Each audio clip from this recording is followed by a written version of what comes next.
As a kid, I didn't know, but my gift is that I found out later on. I have the ability to think extremely quick, and I can take any piece of information and transpose it into comedy immediately. Now, when you're a kid and you don't understand that, you get in a lot of trouble. I didn't know what it was until I got older, that this was a gift, that it did make room for me, that I became a stand-up comedian, which started with a dream of mine, and it led to where I am today. It's a lot of stuff that happened in between there. But your gift is the thing that you do the absolute best with the least amount of effort. That's your God-given gift, and everybody has one, and God gives it to you at birth. You don't have to go anywhere to discover it. It's not in the water, it's not on a mountaintop, it ain't hid under a rock. Your God-given gift is instilled in you at birth.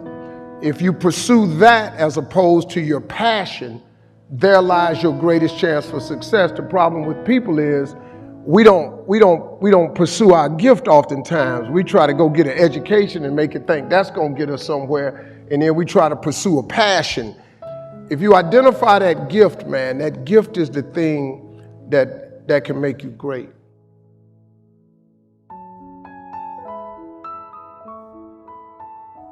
Listen to me, man. You have a great life in front of you. But your great life is in front of you. It's not behind you. What you did back there ain't got nothing to do with what God got for you. What you did back there was learn the lessons to get you to where you are at this particular moment right here. But what God got for you, do you know, man, that you can actually mess your life completely up? You can jack it all the way up and you can turn around and get it right. Do you know that you can be divorced multiple times and still be okay? Do you understand that you cannot have a degree and still be just fine? You wanna know how I know? Because I'm telling you what I know. I lost everything twice. I don't know if you've ever lost everything before, but I've been bottomed out twice.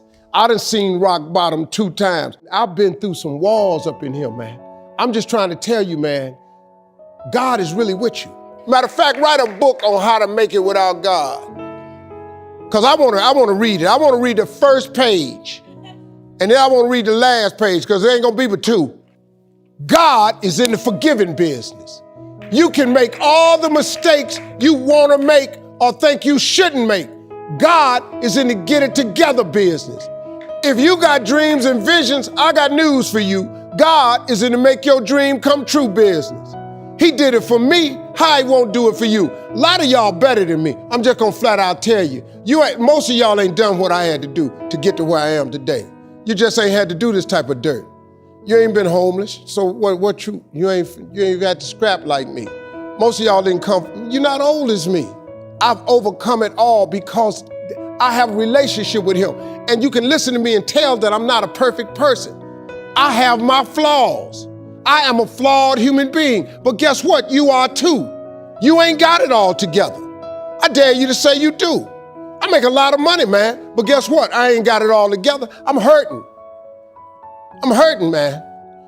Everybody tripping through something. Everybody, I don't care who you are, you going through something. But if you got God, you can make it.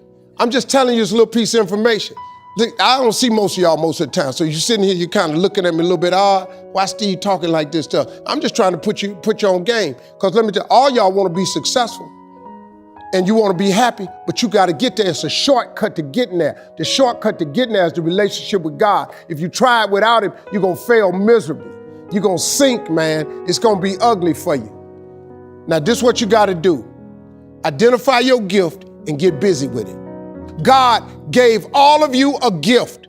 Identify your gift. It is the thing that you do the absolute best with the least amount of effort. That's your gift. Get busy at that. If it's drawing, if it's teaching, if it's sharing, if it's caregiving, he put that gift inside of you. He didn't hide it under a rock or put it under the mountain or put it on the mountain somewhere. He put the gift in you. And you look at me any kind of way you want to. What I'm just telling you is real. That's how you become successful. Identify your God-given gift, what he gave you at birth. If you do that, God will open up the windows of heaven and pour out a blessing that you won't have room enough to receive.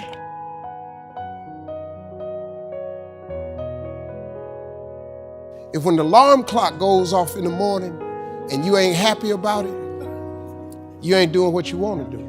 See, you fighting upstream. You going against what God created you for.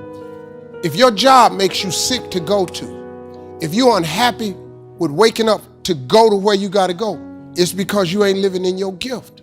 Some people are born to be teachers, caregivers, nurses, babysitters. Those are gifts, you know what I mean? If you're living in your gift, you cool. It's just if you ain't. Telling jokes was a gift. They're just not just running, jumping. If you paint, you should be painting. If babysitting is what you really do, you should be babysitting. You're doing anything. If you fix cars, you work with your hands, you're supposed to be working with your hands. You do anything else, when that alarm clock go off in the morning, you ain't gonna like it. Now, if you waking up and you going down there, they ain't paying you what you want, you hate your coworkers, you down there, your boss has no business being your damn boss. See, that's what messed me up. I didn't know what I had was a gift when I was growing up. I just stayed in trouble. Because I just fired it off. My gift is I could take anything, any piece of information and transpose it into comedy immediately. I don't have to think. It just comes to me instantly. It's a gift. It's crazy. And when I was young, I didn't know how to control it. I just stayed in trouble. I would hate to die and never do the thing I was born to do. You should look into that before you mess around and check out of here.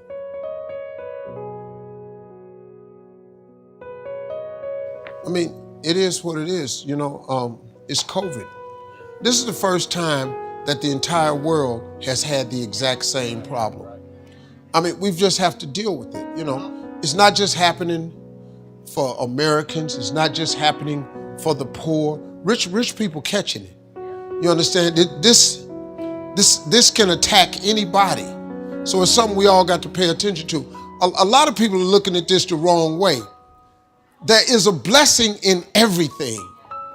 Behind every moment of adversity in your life, there is a blessing and a lesson. Pain always leaves a gift.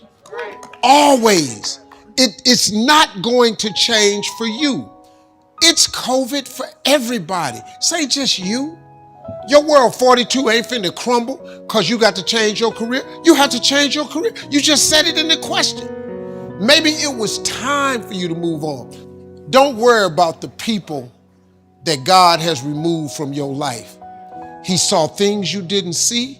He heard conversations you couldn't hear, and he made moves you wouldn't make. When a door gets shut, all you gotta do is walk up the hall. It's more doors. This is God. Could it be that there's a different door that he wants you to go through that was better than the door that got shut in your face? You have to live your life in the expectation of wonderful things happening. God is a merciful God. He didn't bring you this far to leave you. He didn't set you up to fail. You're tripping. You're tripping, man. He only wants to progress his children. That's all he want to do. Even if you're wrong, he forgives us. Just keep moving, man. It ain't nothing. This thing right here, really, man, you got to look. So many good things have happened to me. Now, look, I also had some painful moments in this like you. But hey, I look for the bright side, man. I expect something good to happen. I'm back at work. And then I just sit in expectation and wait and see what he got for me. Because he got something for me.